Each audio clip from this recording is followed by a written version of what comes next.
4 రోజులుగా కానరాని కార్మికుల జాడ. టన్నెల్ దగ్గర కొనసాగుతున్న రెస్క్యూ ఆపరేషన్. కాసేపట్లో ఏపీ అసెంబ్లీ సమావేశాలు. గవర్నర్ ప్రసంగంపై ధన్యవాద తీర్మానం.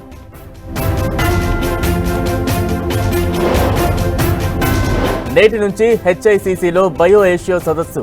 హాజరు కానున్న సీఎం రేవంత్.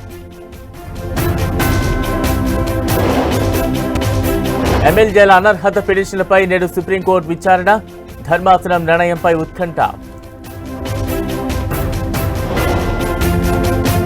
ఇవాళ తెలుగు రాష్ట్రాల చీఫ్ ఇంజనీర్ల భేటీ.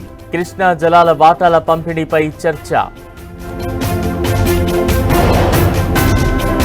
వల్లభనేని వంశీని కస్టడీలోకి తీసుకున్న పోలీసులు.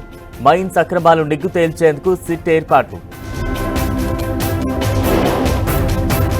ఇవాళ పులివెందులకు వైఎస్ జగన్ ప్రజా దర్బార్. కంటి ఆసుపత్రి ప్రారంభం.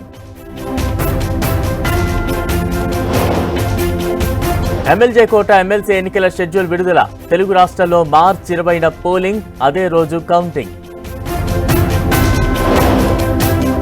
వరంగల్ డాక్టర్ హత్యాయత్నం కేసులో ట్విస్ట్. ప్రియుడికి సుపారీ ఇచ్చి భర్తను చంపేందుకు భార్య ప్లాన్. ప్రయాగ్రాజ్ కు పోటెత్తిన భక్తులు. రేపటితో ముగియనున్న కుంభమేళా.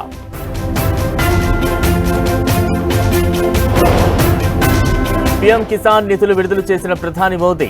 9,80,00,000 మంది ఖాతాల్లో 22,000 కోట్లు జమ.